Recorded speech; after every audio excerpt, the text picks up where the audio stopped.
Oh, hi everyone. I can't believe that today is the day I saw Ruby Gillman Teenage Kraken. But I realized that I'm being desperate to review that new movie.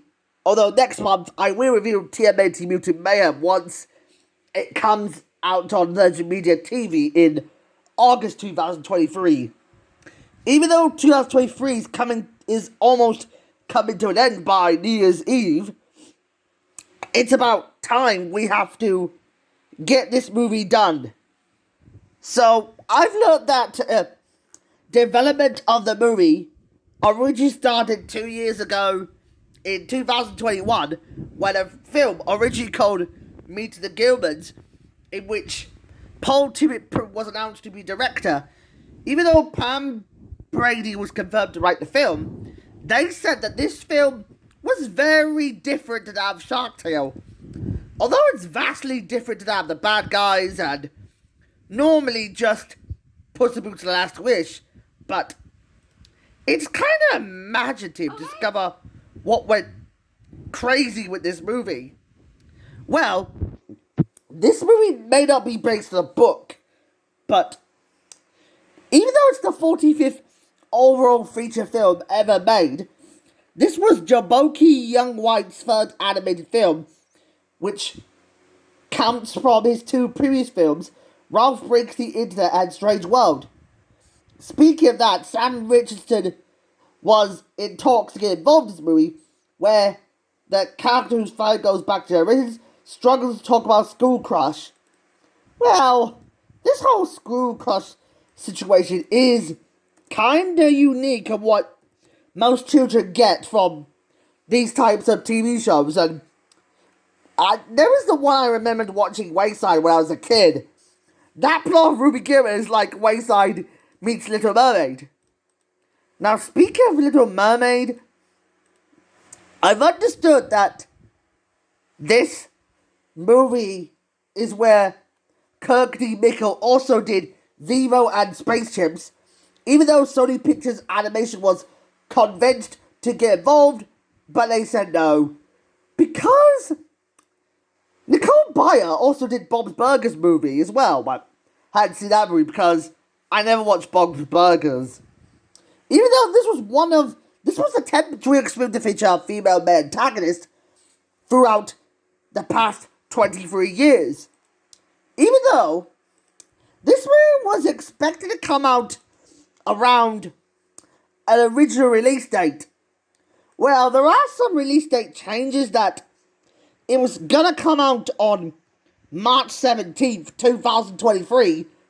Until then, DreamWorks decided to move it up to June 30th, 2023 to avoid competition with Shazam! Fury of the Gods.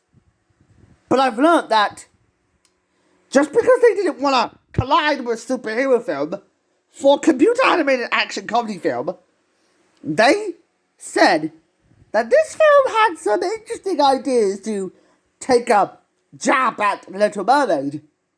Well, without anything else to think of, let's tackle what the plot was like.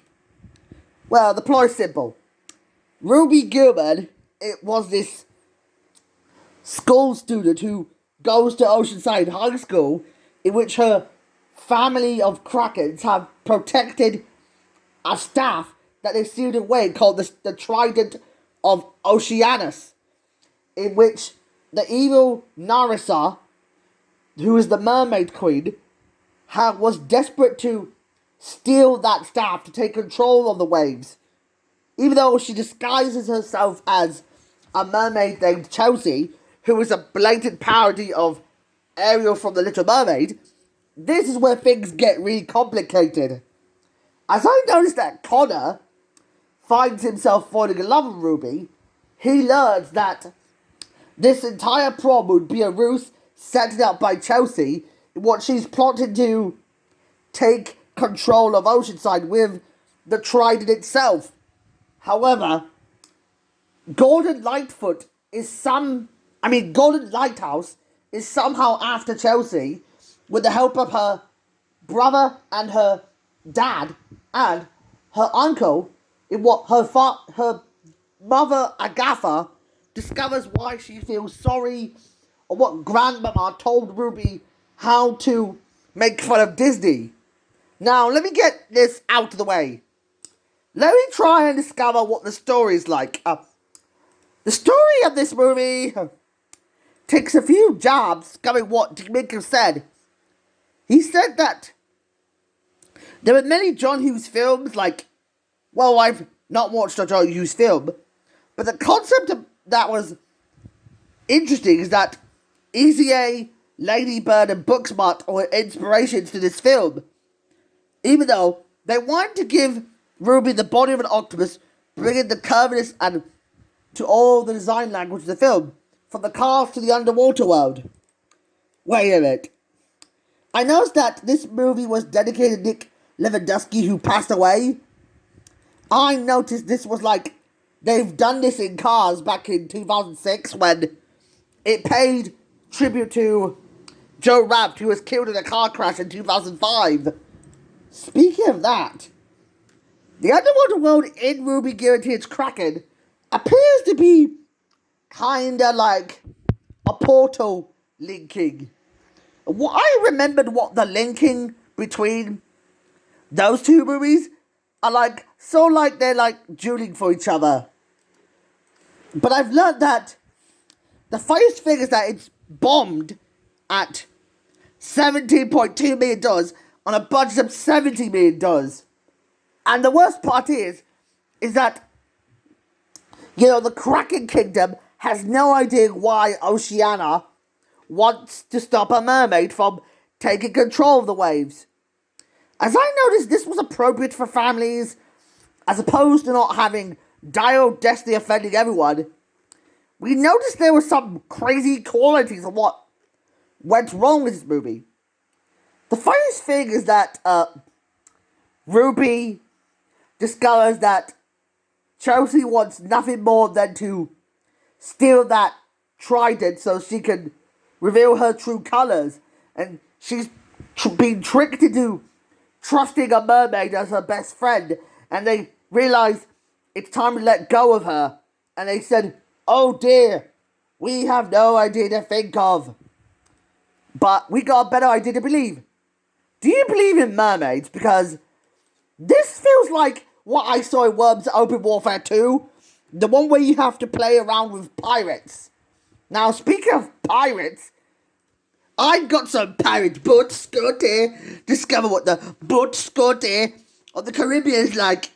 You know, see, pirate boat Scotty. Boat Scotty.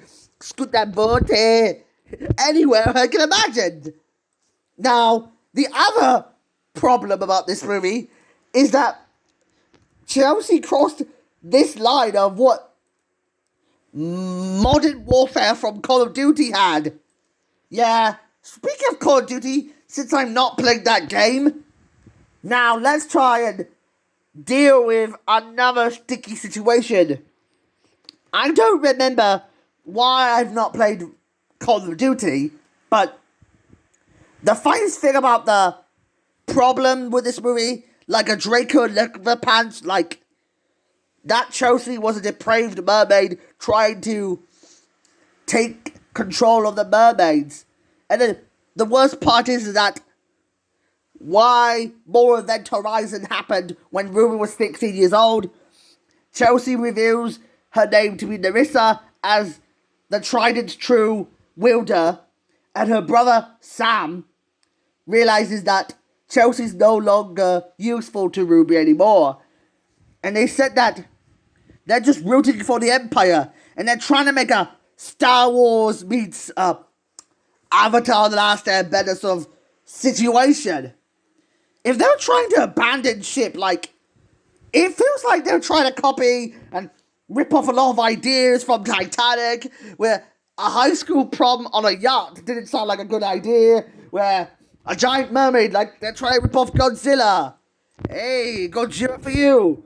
Oh, and by the way, remember what you saw in Godzilla 1988? Did you remember that time Godzilla was involved with the military?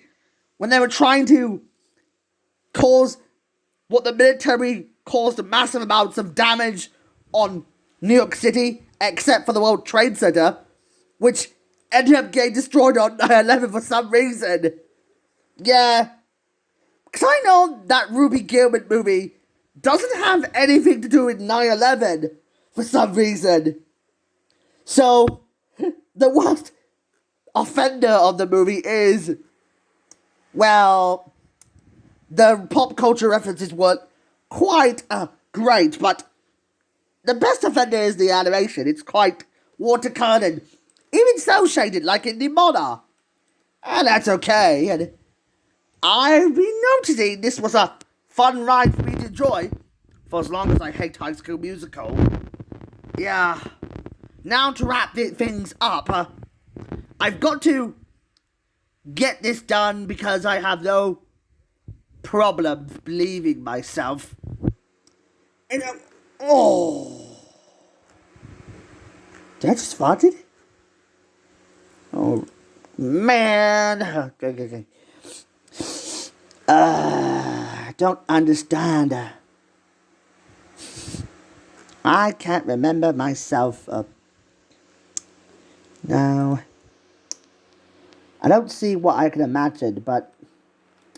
Oh! Aha! 7 out of 10. Yes! I got this movie quite right. This movie gets a 7 out of 10 in my opinion, because it is still good and still alright. So, that's kind of okay. So, but it should have been better. But imagine if they made a sequel called Ruby Gillman 2. That would be good. And imagine if the sequel came out in 2026, I would see it. And that's okay. So, I hope I see this movie in 2026. For as long as I promised her. In case Chelsea returns this movie. So, ain't I a stinker? Bye-bye.